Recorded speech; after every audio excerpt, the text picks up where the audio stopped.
What's up, people? It's your boy MM2K, and I'm back again with a special video. We call these lyrics to go where I normally would go do these on the go, but today I'm going to do one for the public, and it's going to be a very short one. So here's the thing. I'm watching conversations about the whole $80 games thing and what Randy Pitchford had to say.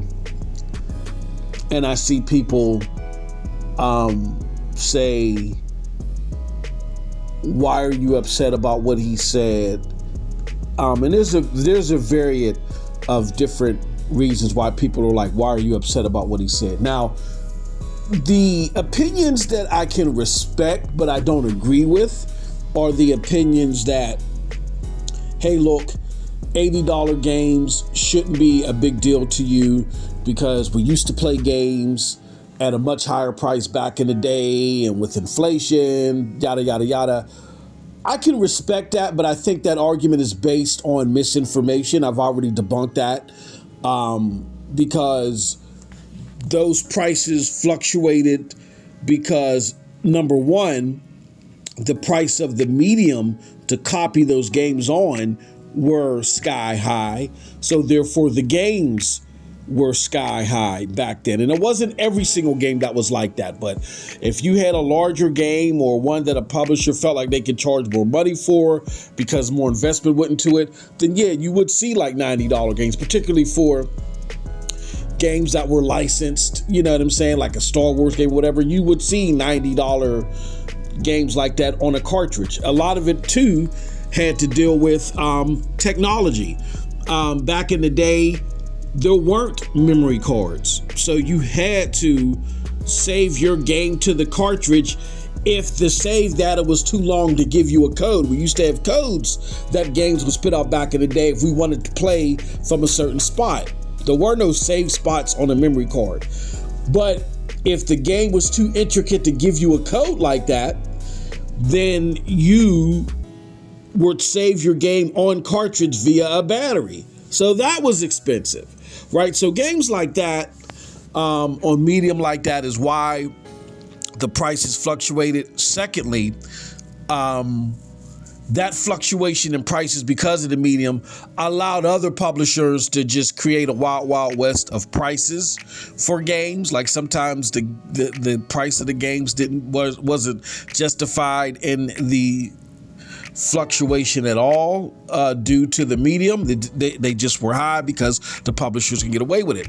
When Sony came on the market and stabilized the market by putting games on discs, then we started to see normalized prices of games.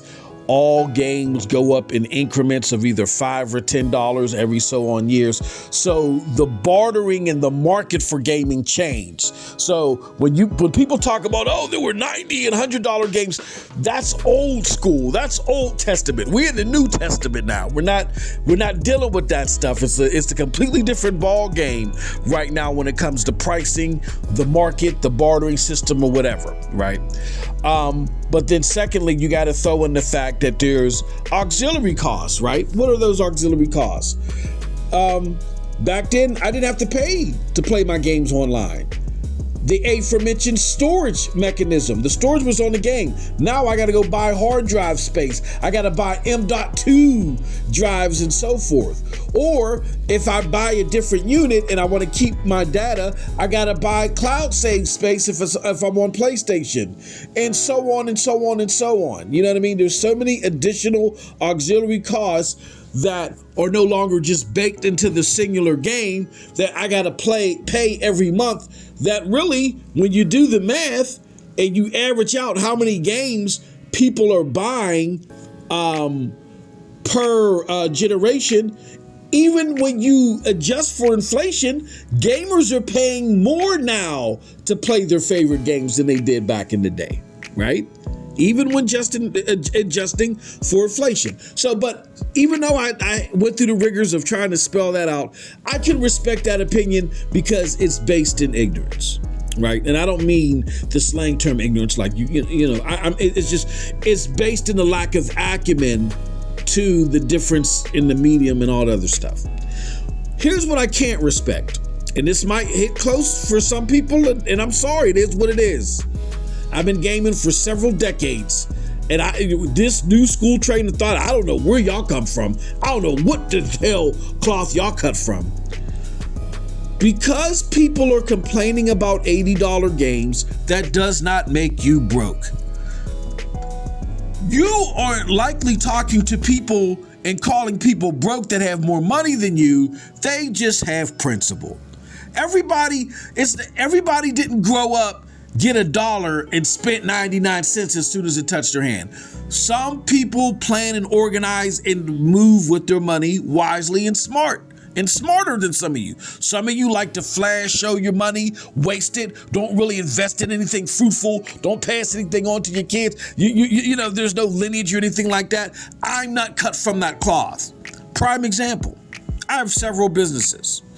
And for one of my businesses, when I got off of work, I had to go visit a vendor for my business. Yes, I still work and I have businesses.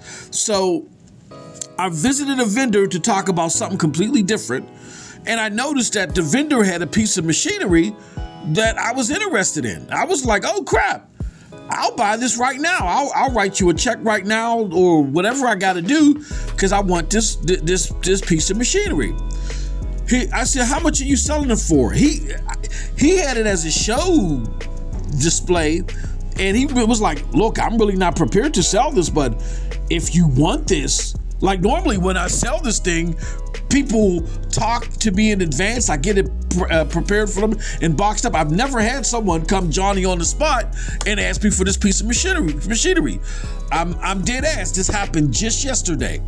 I said, so how much is it?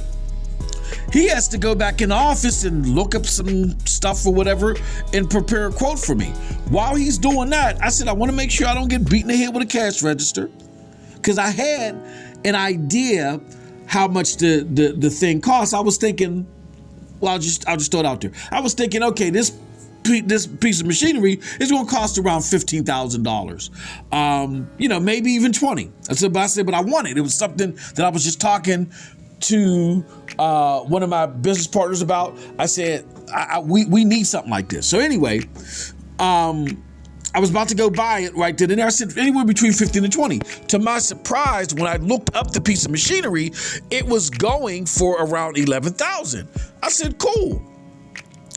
So dude came back out with a quote for $14,000.